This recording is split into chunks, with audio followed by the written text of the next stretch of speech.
بعض راویوں نے اونٹ کے پیشاب کے استعمال کا مطلب پینا سمجھا تو بعض روایات میں پینے کا ذکر کر دیا۔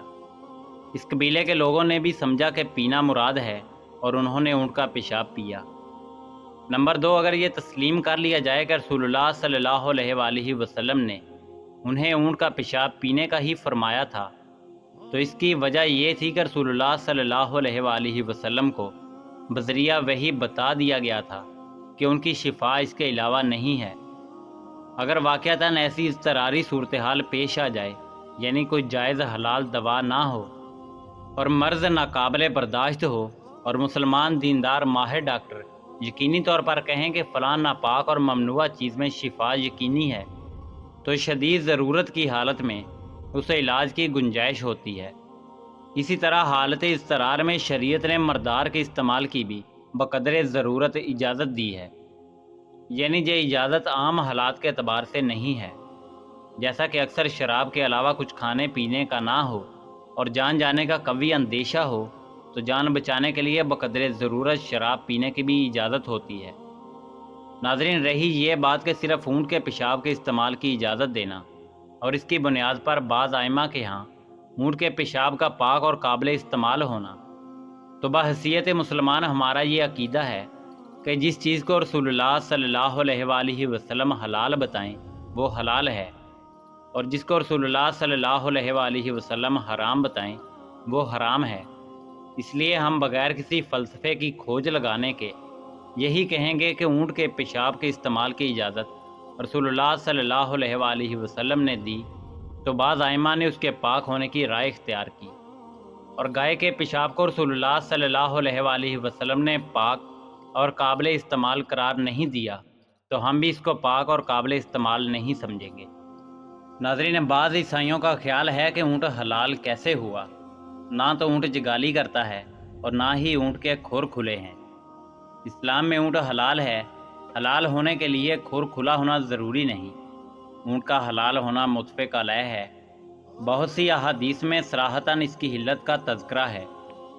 ناظرین، بعض لوگوں کی جانب سے اس حدیث یعنی حدیث اور عینین پر اعتراض شاید اسی وجہ سے کیا گیا ہے کہ رسول اللہ صلی اللہ علیہ وآلہ وسلم نے ان لوگوں کو اونٹنی کا پیشاب پلوایا جو کہ حرام ہے۔ رسول کائنات امام الانبیاء جناب محمد رسول اللہ صلی اللہ علیہ وآلہ وسلم کی پاک باز ہستی سے ایسا حکم و کلام صادر ہونا بعید از عقل ہے۔ اس اعتراض کی دو وجوہات ہیں۔ قرآن مجید میں حلال و حرام سے متعلق ارشاد باری تعالیٰ ہے، تم پر مردار، خون، سور کا گوشت اور ہر وہ چیز جس پر اللہ کے سوا کسی دوسرے کا نام پکارا گیا ہو حرام ہے۔ اور اس کے ساتھ ہی ارشاد باری تعالیٰ ہے، جو شخص مجبور ہو، بھوک کی شدت سے موت کا خوف ہو جائے تو اس پر ان کے کھانے میں کوئی گناہ نہیں، بس وہ حد سے بڑھنے والا اور زیادتی کرنے والا نہ ہو۔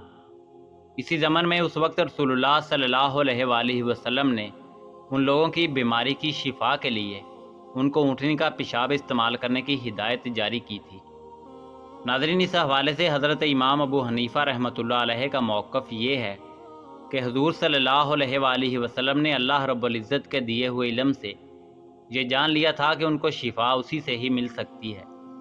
اس طرح یہ لوگ مصدر کے حکم میں آتے ہیں، اور مصدر کے لیے نجس چیز کا استعمال جائز ہے۔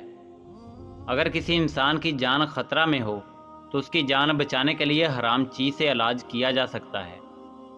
اس حدیث میں عمومی حکم نہیں ہے کہ کوئی بھی شخص اونٹ کے پیشاب سے علاج کرے، جیسا کہ بعض لوگوں نے سمجھا ہے، بلکہ یہ ایک خصوصی واقعہ ہے، جس طرح جمہور علماء نے صحیح مسلم میں وارد حدیث کو خصوصی واقعہ قرار دیا ہے، جس میں حضور اکرم صلی اللہ علیہ وآلہ وسلم نے حضرت ابو حذیفہ رضی اللہ تعالیٰ عنہ کی اہلیہ کو حکم دیا تھا کہ وہ حضرت ابو حذیفہ رضی اللہ تعالیٰ عنہ کے غلام حضرت سالم کو دودھ پلا دیں، جس سے دونوں کے درمیان حرمت ثابت ہو جائے۔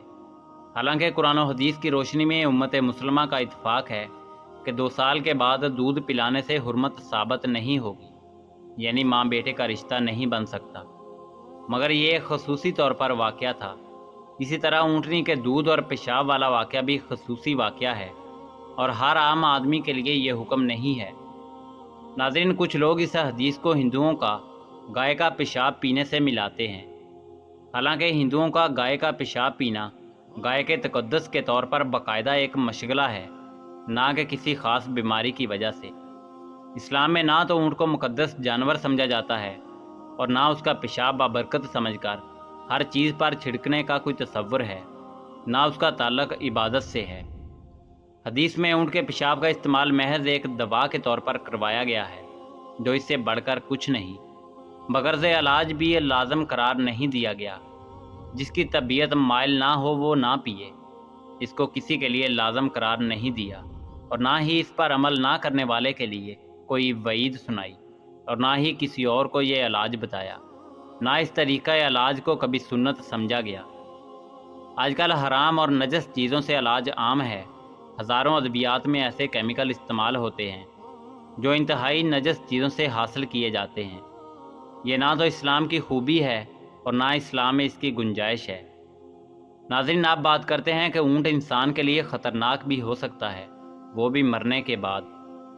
ایک مرا ہوا اونٹ انسان کے لیے بے حد نقصان دہ ہو سکتا ہے، کیونکہ اونٹ کے جسم سے قدرتی طور پر جراثیم کے ساتھ ساتھ کاربن ڈائی آکسائڈ اور میتھین گیس بننے لگتی ہے، جو کہ کسی بھی جاندار کے لیے خطرے کا باعث ہے۔ اس کے علاوہ اگر کوئی انسان مرے ہوئے اونٹ کو ہاتھ لگا لے تو اس کا مدافعتی نظام خراب ہو سکتا ہے، اور ساتھ ہی ان سے جلدی بیماریاں بھی ہو سکتی ہیں۔ اس لیے اگر کبھی کوئی مرا ہوا اونٹ دکھائی دے تو اس کے قریب جانے سے گریز کریں۔ ناظرین، اسی امید کے ساتھ اجازت دیجیے کہ آپ کو ہماری ویڈیو پسند آئی ہوگی۔ ملتے ہیں بہت جلد ایک نئی تاریخی، تحقیقی اور معلوماتی ویڈیو کے ساتھ۔ دیکھتے رہیے دا مسلم گائیڈنس۔ اللہ رب العزت آپ کا حامی و ناصر ہو۔